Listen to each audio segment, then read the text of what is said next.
చెవిరెడ్డి భాస్కర్ రెడ్డి ఏదైతే ఆయన మీద ఫోక్సో కేసు పెట్టారో ఆ ఫోక్సో కేసుతో పాటు ఇంచుమించుగా 11 సెక్షన్లతో కేసులు నమోదు చేయడం జరిగింది. ఎందుకనంటే కనుక చంద్రగిరి నియోజకవర్గం ఎర్రవారిపాలెం మండలానికి చెందిన 14 ఏళ్ల బాలికను పాఠశాల నుంచి వస్తుండగా కొంతమంది ఎత్తుకుని వెళ్ళిపోయిన విషయం చాలామంది తెలుసు. కాబట్టి తీసుకెళ్ళి వాళ్ళు కొంచెం ఎలా అంటే తీసుకెళ్ళి మళ్ళీ ముళ్ళపదల కాడ పడేసి మళ్ళీ వెళ్ళిపోవడం అనేది జరిగింది. కాబట్టి దాని మీద పెద్ద రాద్ధాంతం జరిగితే అప్పట్లో ఏదైతే జరిగిందో దాని నిమిత్తం ఆ అమ్మాయిని పరామర్శించడానికి వెళ్ళినటువంటి చెవిరెడ్డి భాస్కర్ రెడ్డి గారు ఎవరైతే ఉన్నారో ఆయన మీద కొన్ని కేసులు పెట్టడం జరిగింది. పరామర్శకి వెళ్ళిన చెవిరెడ్డి పరామర్శించి వచ్చేయకుండా ఏంటైతే అఘాయిత్యం జరగకపోయినా అఘాయిత్యం జరిగింది అని ప్రచారం చేశారు. కాబట్టి దాని నిమిత్తం అలాగే హాస్పిటల్ కాడ కొంచెం రాద్ధాంతం గందరగోళం సృష్టించడం జరిగింది. అందువల్ల చెవిరెడ్డి భాస్కర్ రెడ్డి అలాగే అదే మాజీ ఎమ్మెల్యే చెవిరెడ్డి భాస్కర్ రెడ్డి అలాగే మండల అధ్యక్షుడు నాగార్జున రెడ్డి ఇలా కొంతమంది మీద కేసులు అయితే పెట్టడం జరిగింది. ఫోక్సో కేసుతో పాటు ఎస్సీ ఎస్టీ అట్రాసిటీ కేసులు సహా నమోదు చేయడం జరిగింది. ఎప్పుడు పెట్టారు ఈ కేసులు అంటే చెవిరెడ్డి భాస్కర్ రెడ్డి గారు ఎవరైతే ఉన్నారో ఆయన వెళ్ళి ఆ బాలికను ఆ తల్లిదండ్రులను పరామర్శించి వచ్చేసిన 20 రోజుల తర్వాత కేసు పెట్టడం జరిగింది. కాబట్టి నా మీద పెట్టిన కేసులు అక్రమంగా బనాయించారు అని అంటారు ఎవరో వైసీపీ మాజీ ఎమ్మెల్యే చెవిరెడ్డి భాస్కర్ రెడ్డి. కానీ పోలీసులు ఏం చెప్పారంటే కనుక ఎవరైతే మీరు పరామర్శించడానికి వెళ్ళారో ఆయన బాలిక తండ్రే కంప్లైంట్ చేశాడు, ఇలాగ వచ్చి ఇలా మాట్లాడడం నాకు నచ్చలేదని చెప్పేసి అది కంప్లైంట్ చేయడం వల్ల మేము కేసులు పెట్టడం జరిగింది అనేది చెప్పడం జరిగింది. కానీ ఇక్కడ ఈ కేసులో మా ట్విస్ట్ ఏంటంటే బిగ్ ట్విస్ట్ అని చెప్పాలా. ఎలా అంటే మరలా ఆ బాలిక తండ్రి ఎవరైతే చెవిరెడ్డి భాస్కర్ రెడ్డి మీద అలాగే నాగార్జున రెడ్డి మీద కేసు పెట్టాడో ఆ బాలిక తండ్రే మరలా ఇప్పుడు ఏం మాట్లాడుతాను కొన్ని మాటలు మాట్లాడుతాను ఆయన నేను అసలు కేసే పెట్టలేదు, నాకు కేసు పెట్టినట్టే తెలియదు, నాకు వీళ్ళు చెప్తే తెలిసింది. ఎలా అంటే చెవిరెడ్డి భాస్కర్ రెడ్డి మీద నేను ఎందుకు కేసు పెడతాను, నా బిడ్డను పరామర్శించడానికి వచ్చాడు కాబట్టి పరామర్శించడానికి వచ్చిన వాళ్ళ మీద చెవిరెడ్డి భాస్కర్ రెడ్డి మీద అలాగే నాగార్జున రెడ్డి మీద నేను ఎందుకు కేసులు పెడతాను. అలా అయితే ఊళ్ళో అందరూ పరామర్శించడం వచ్చారు, వచ్చిన వాళ్ళందరూ నాకు కేసులు పెట్టాలి. నా ప్రభు నాకు అసలు పాపం పుణ్యం తెలియదు, నేను కేసు పెట్టలేదు. కానీ ఆ రోజున ఏం జరిగిందంటే ఏదైతే పోలీసులు వచ్చారో పెద్ద పెద్ద అధికారులు వచ్చారు వాళ్ళు ఏం చెప్పారంటే మీరు దీని మీద సంతకాలు పెట్టండి అని అన్నారు. దేనికి సంతకాలు అని నేను అడిగా, నేను చదువుకోలేదు.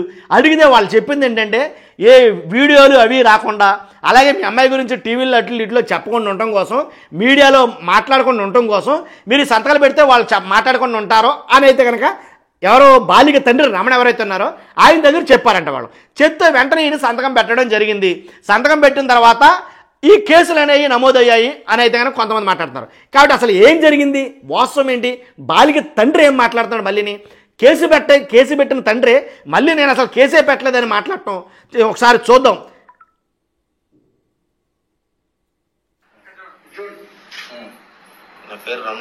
నా పేరు రమణ.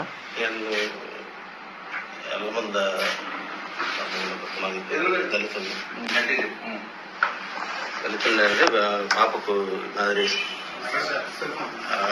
ఏం జరిగింటే అన్నను ఫోన్ చేసి రమ్మని మేము మా భార్య అందరం మేము ఫోన్ చేసి అన్నం రమ్మని భాస్కర్ రెడ్డి మేమే రమ్మన్నాం భాస్కర్ రెడ్డి గారిని కూడా మమ్మల్ని అడిగినాడు ఏం జరిగింది ఏమేమి విచారిస్తున్నాడు.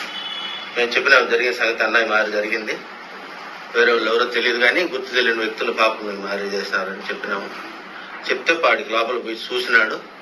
చూసి పోలీసు వాళ్ళు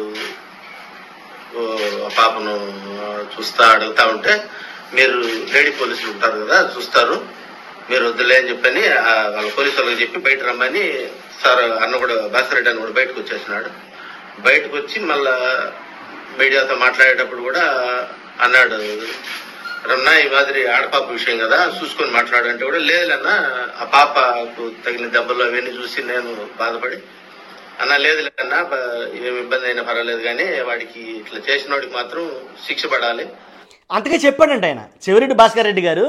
ఈ బాలిక తండ్రి ఎవరైతే ఉన్నారో రమణ గారు చెప్పాడంట ఆయన ఎమ్మెల్యే గారు మాజీ ఎమ్మెల్యే గారు ఏమనంటే రమణ చూడు మరి అటువైపు ఆడపిల్ల మరి నువ్వు మాట్లాడేటప్పుడు కొంచెం ఆలోచించి మాట్లాడు ఎందుకు వచ్చిందంటావు అని అంటే లేదన్నా లేదు ఖచ్చితంగా నా పిల్లని ఎవరైతే తీసుకెళ్లారో వాళ్ళకి ఖచ్చితంగా శిక్ష పడాలంటే ఇది తెలియాలా ఏం పర్వాలేదు మాట్లాడతాను అని అన్నాడంట.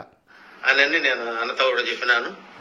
అన్న మీద కేసు కానీ నేను అటువంటి ఏమి పెట్టలేదు, కేసు పెట్టాల్సిన అవసరం లేదు. మా కోసం చూసేదానికి వచ్చి మేము ఫోన్ చేసి రమ్మని మళ్ళీ ఆయన మీద కేసు ఎందుకు మమ్మల్ని చూడడానికి మేమే ఫోన్ చేసి రమ్మంటే మేమే ఫోన్ చేసి పిలిపించుకున్న ఆయన మీద మేమే తిరిగి ఎందుకు కేసు పెడతాం?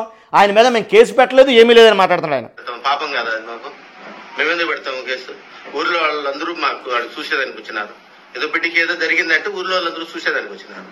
వాళ్ళ మీద అందరి మీద కేసులు పెట్టారు అని ఇప్పుడు తెలిసింది. అందుకే నేను వచ్చి అక్కడ చెప్పడం జరుగుతుంది. నేను ఊర్లో వాళ్ళ మీద ఎవరి మీద కేసు పెట్టలేదు. నేను ఎవరి మీద కేసు పెట్టలేదు, పెట్టాల్సిన అవసరం కూడా లేదు. ఎందుకు వాళ్ళు నా బిడ్డకి బాగాలేకపోతే చూసేదానికి వచ్చినారు. నేను ఎందుకు వాళ్ళ మీద కేసు పెడతాను? పాపం కదా అది. విషయం ఏంటంటే మీడియా ఎక్కువ ఇది చేస్తారు. పేపర్ మీద సంతకం పెట్టమని సంతకం పెట్టించుకున్నారు నా దగ్గర పోలీసులు. మీడియా వాళ్ళు ఎక్కువగా ఇది చేస్తారు కాబట్టి మీరు సంతకం పెట్టండి, ఆ మీడియాలో మేము రాకుండా ఆపుతాము అని చెప్పేసి సంతకం పెట్టమన్నారు కాబట్టి సంతకం పెట్టాను అని ఎవరు అడిగారు మమ్మల్ని అంటే పోలీసులు పెట్టమన్నారు సంతకం అంటాడు ఆయన. పోలీసులు వచ్చి మాదిరి మాటికి మీడియాలో వేస్తారు, పెట్టిన అట్లా ఇట్లా చేస్తారు, సంతకం పెట్టమన్నారు, సంతకం పెట్టిన అంతే. అంతకు తప్పితే నేను ఎవరి మీద కేసు పెట్టమని చెప్పలేదు, నాకెవరు ఇబ్బంది పెట్టలేదు. నన్ను అసలు ఎవరితోనే నాకు వచ్చిన ఇబ్బంది లేదు. నేను ఎందుకు కేసు పెడతాను? నా బిడ్డకి బాగాలేకపోతే ఇబ్బంది జరిగితే చూసేదానికి వచ్చినారు, నేను ఎందుకు కేసు పెడతాను? అది జరిగింది. మళ్ళీ సార్కు వచ్చినాడు డిప్యూటీ సీఎం నా దగ్గరికి. నేను వచ్చిన అతని దగ్గరికి వచ్చి విషయం చెప్పిన, సరేలే మాట్లాడదాం రా అని చెప్పి సార్ దగ్గరికి పిలుచుకొని వచ్చినాడు. అంటే పోలీసులు మీకు అసలు కాగితంలో ఏం రాసినారు? నాకు తెలియదు, నాకు చదువు రాదు. వాళ్ళు అదే చెప్పింది.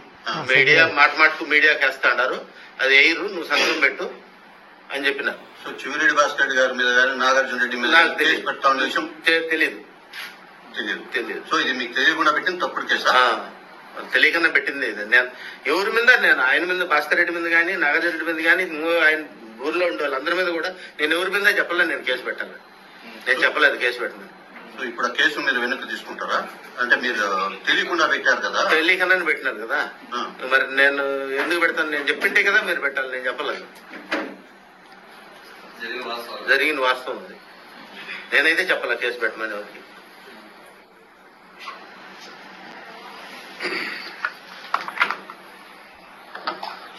వినంగా నేనైతే చెప్పలా కేసు పెట్టమని, కాబట్టి నాకు తెలియదు అసలు కేసు పెట్టినట్టు. నేను ఎందుకు పెట్టమని చెప్తాను? నా బిడ్డను పరామర్శించడానికి వచ్చిన వాళ్ళ మీద నేను కేసు ఎందుకు పెట్టమని చెప్తాను?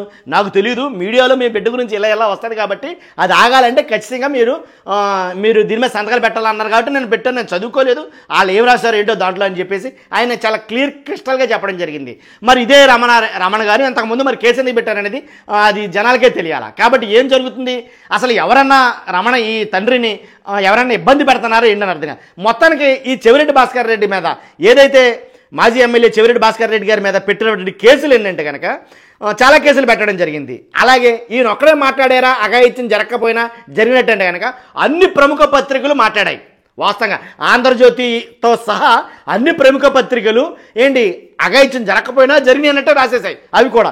కాబట్టి ఏ సెక్షన్ కింద కేసులు పెట్టారు ఈయనంటే కనుక సెక్షన్ 352 ఒకటి, సెక్షన్ 352(1) ఒకటి, తర్వాత సెక్షన్ 16 ఒకటి, అలాగే సెక్షన్ 62(2) ఒకటి, తర్వాత సెక్షన్ 353 ఒకటి, సెక్షన్ 72 ఒకటి, అలాగే రెడ్ విత్ ఐటీ చట్టం కింద సెక్షన్ 67 ఒకటి, అలాగే ఫోక్సో చట్టం ఏదైతే ఉందో ఆ ఫోక్సో చట్టం సెక్షన్ 23 కింద ఒకటి, అలాగే SC/ST అట్రాసిటీ కేసు ఏదైతే ఉందో SC/ST అట్రాసిటీ కేసు కింద 3 కింద ఒకటి, అలాగే జడ్సీ కింద ఎఫ్ఐఆర్ నమోదు చేయటం మామూలుగా కాదు, ఇంచుమించుగా ఏం చెప్పాను 11 సెక్షన్ల దాకా పెట్టినట్టున్నారు.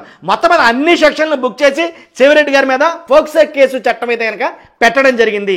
ఈ ఫోక్సో కేసు చట్టం ఇప్పుడు అనూహ్యంగా మరుపు తిరిగిందని చెప్పాలా.